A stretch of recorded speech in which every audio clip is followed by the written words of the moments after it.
नमस्कार दोस्तों, आज हम लोग स्टैटिक जीके प्लस साइंस के प्रश्न को देखेंगे।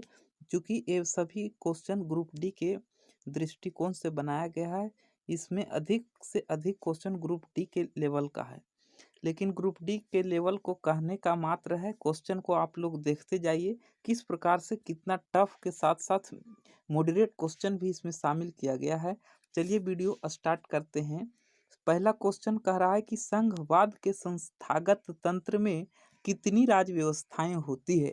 संघवाद के संस्थागत तंत्र में दो राज्य व्यवस्थाएं होती है। ऑप्शन ए इस प्रश्न का उत्तर हो जाएगा।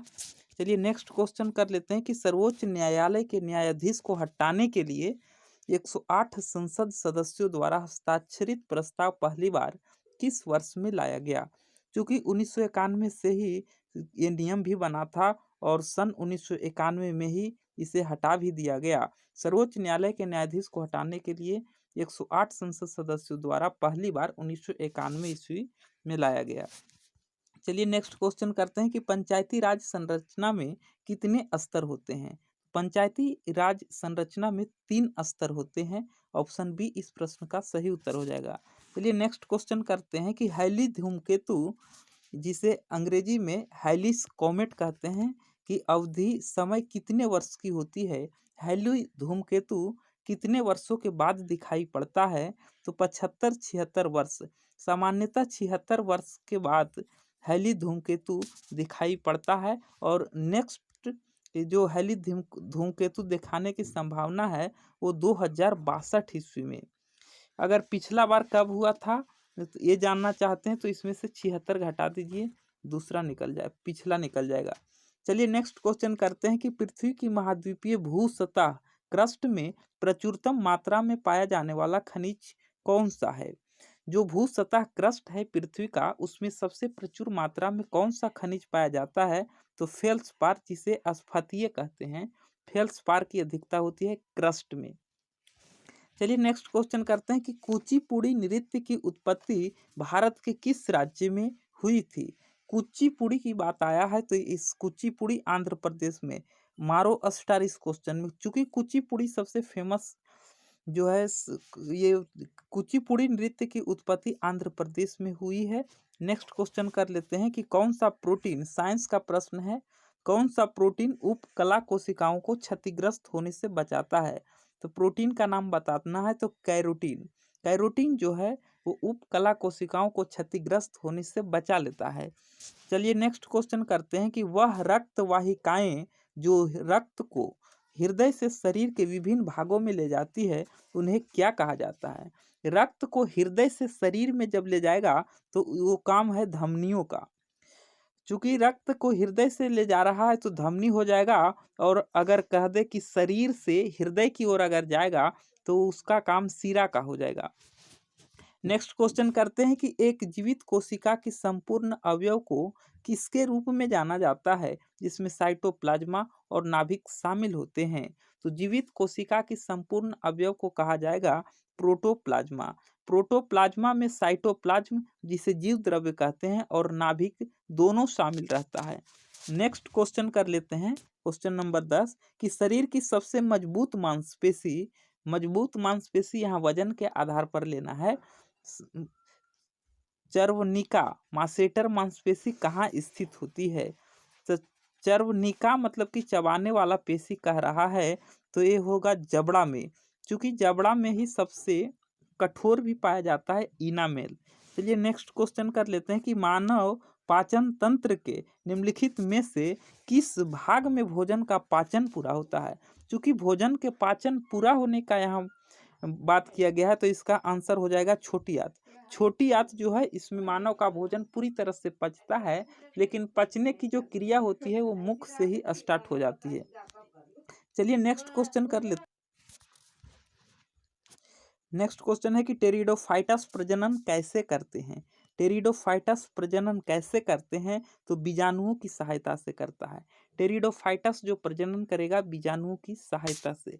नेक्स्ट क्वेश्चन कर लेते हैं कि मनुष्यों में हिचकी सामान्यतः निम्नलिखित में से किसके नीचे की ओर स्थान परिवर्तन करेगा, उसी के कारण आती है। मानव में जो हिचकी आती है मनुष्य को, वो किसके परिवर्तन के कारण होती है, तो डायफ्राम।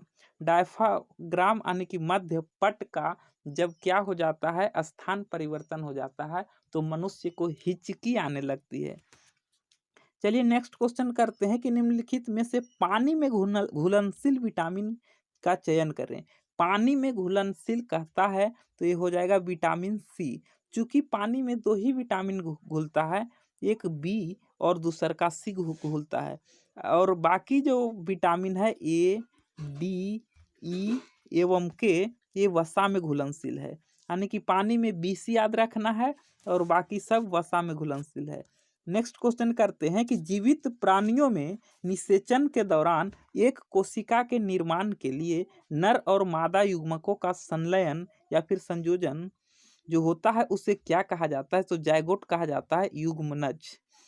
निषेचन की प्रक्रिया में नर का शुक्राणु और मादा का जो रहता है संलयन होता है डिंब वाहिनी में। निषेचन की क्रिया जो होती है वो डिंब वाहिनी में होती है। चलिए नेक्स्ट क्वेश्चन कर लेते हैं, क्वेश्चन नंबर 16 कि उच्चतम न्यायालय के पहले न्यायाधीश का नाम बताइए जिनके खिलाफ स्वतंत्र भारत में संसद में महाभियोग का प्रस्ताव पेश किया गया था। तो इस हो जाएगा जस्टिस रामास्वामी।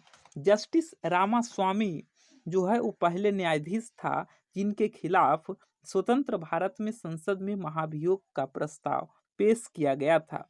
चलिए नेक्स्ट क्वेश्चन करते हैं कि भारतीय संविधान का कौन सा अनुच्छेद सभी नागरिकों के लिए समान न्याय और मुफ्त कानूनी सहायता को प्रोत्साहित करता है, तो अनुच्छेद 39 का ए। इसमें सभी व्यक्ति को प्रावधान दिया गया है कि सभी नागरिकों को समान न्याय और मुफ्त में कानून की सहायता किया जाएगा।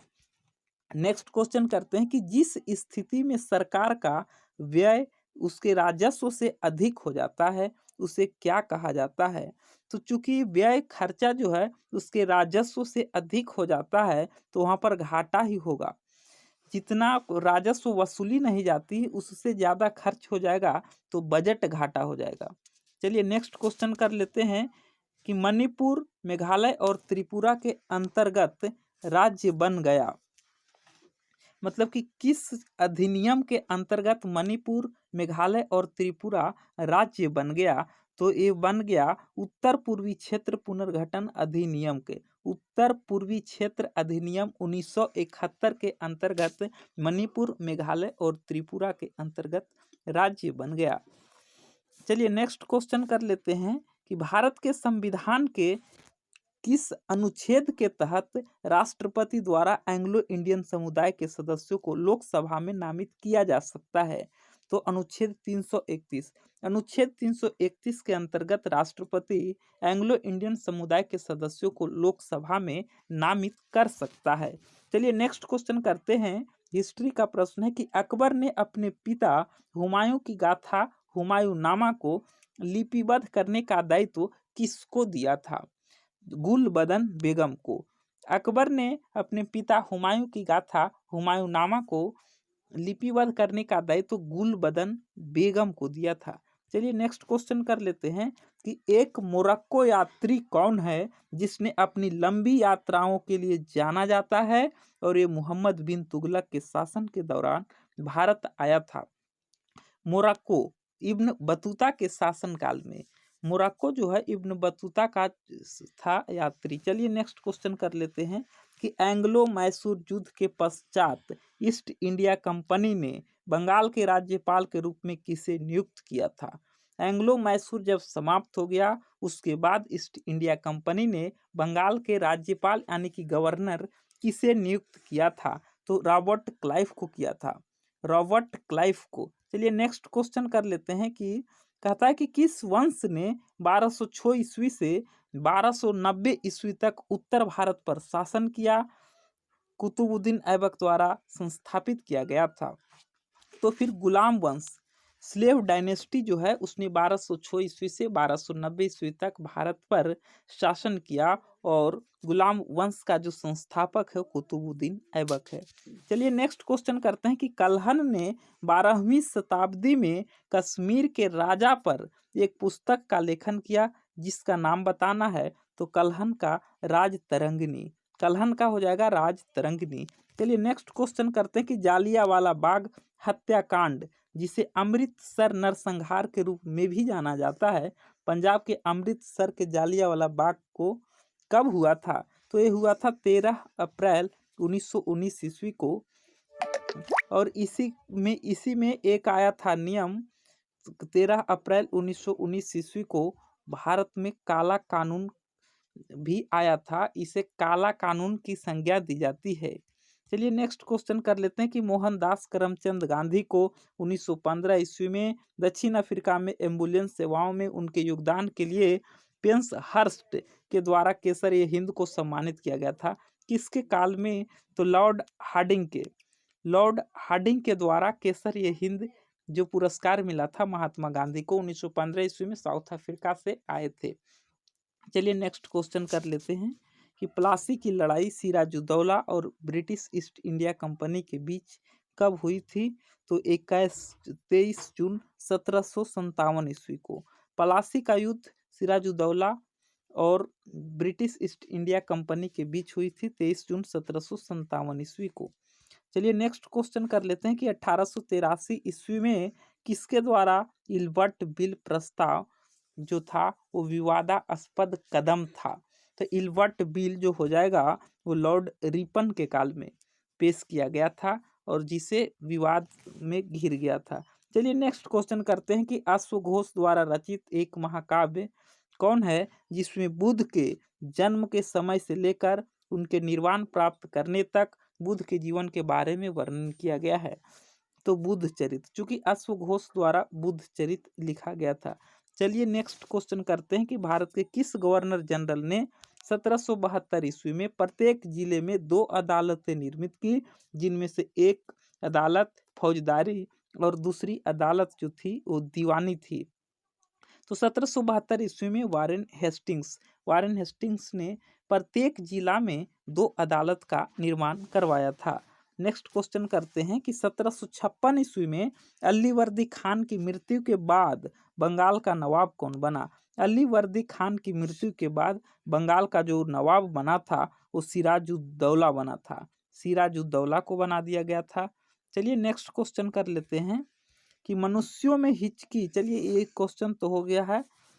नेक्स्ट क्वेश्चन करते हैं कि कर्नाटक के किस जिले में ब्रह्मगिरी वन्यजीव अभयारण्य स्थित है? तो ब्रह्मगिरी, सबसे पहले तो जानना है कि ब्रह्मगिरी वन्यजीव अभयारण्य किस राज्य में है? कर्नाटक में। उसके बाद हम लोग जिला के बारे में आएंगे। तो कर्नाटक के किस जिला में हो जाएगा? कोडागु जिला में ब्रह्मगिरी वन्यजीव अभयारण्य स्थित है। नेक्स्ट क्वेश्चन करते हैं कि बोर्रा गुफाएं भारत के पूर्वी तट पर निम्नलिखित पहाड़ियों में से किस पहाड़ी पर स्थित है? बोरा गुफाएं जो है वो किस पहाड़ी पर स्थित है? अनंतगिरी पहाड़ी पर। चूंकि हम लोग क्वेश्चन फटाफट कर रहे हैं, ऐसा नहीं हो कि आप लोग भी चुपचाप देखते जाइए, लाइक को भी ठोकना है। और अगर आप लोग हमारे टेलीग्राम चैनल से जुड़ना चाहते हैं तो इस वीडियो के डिस्क्रिप्शन में लिंक टेलीग्राम और व्हाट्सएप ग्रुप का दे देंगे, आप वहां से हमारे टेलीग्राम चैनल को ज्वाइन कर सकते हैं और उस पर इस सारा पीडीएफ मिल जाएगा सीरियल वाइज। चलिए नेक्स्ट क्वेश्चन कर लेते हैं कि निशाकाश जिसे रात्रि आकाश कहते हैं में चमकने वाले पिंडों को किस नाम से जाना जाता है? रात्रि के आकाश में जो पिंड चमकेगा उसे खगोलीय पिंड कहा जाता है। नेक्स्ट क्वेश्चन करते हैं कि सौर मंडल में ग्रहों के अनुक्रम में बुध और पृथ्वी के बीच कौन सा ग्रह आता है? बुध और पृथ्वी के बीच शुक्र आता है। शुक्र को बहुत नाम दिया गया है, शाम का तारा, भोर का तारा, चमकने वाला तारा, सबसे गर्म ग्रह भी शुक्र ही है। नेक्स्ट क्वेश्चन करते हैं कि राष्ट्रीय राजमार्ग 66 को पहले किस नाम से जाना जाता था? NH 66 को पहले NH 17 के नाम से जाना जाता था। नेक्स्ट क्वेश्चन करते हैं कि नदी के उस ज्वारीय मुहाने को क्या कहा जाता है? जहाँ मीठे जल और खारे जल का मिलन होता है।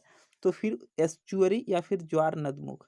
एस्चुअरी बनाने वाली नदी का अगर प्रमुख नदी है नर्मदा और ताप्ती। ये दोनों नदियां पश्चिम की ओर बहती है, अरब सागर में गिर जाती है नर्मदा और ताप्ती। बाकी सभी नदियां पूर्व की ओर बंगाल की खाड़ी में गिरती है और डेल्टा का निर्माण करती है। चलिए नेक्स्ट क्वेश्चन करने से पहले क्वेश्चन समाप्त हो गया। हम लोग आज लगभग 40 से अधिक प्रश्नों का अवलोकन किए हैं। आप लोग को भी इस क्वेश्चन का लेवल समझ में आया होगा, क्योंकि अगर आप लोग हमारे इस चैनल पर बने रहते हैं तो ऐसा उम्मीद है कि और बढ़िया बढ़िया क्वेश्चन ग्रुप डी के व्यू से अब की बार ग्रुप डी छूटना नहीं चाहिए मेरे दोस्त। जमकर तैयारी करेंगे, साथ में मिलकर तैयारी करेंगे। चलिए तब तक के लिए धन्यवाद। लेकिन अगर हमारे टेलीग्राम चैनल से जुड़ना चाहते हैं तो इस वीडियो के डिस्क्रिप्शन बॉक्स में लिंक प्रोवाइड करा दिया जाएगा, आप वहां से ज्वाइन कर सकते हैं। तब तक के लिए धन्यवाद, नमस्कार।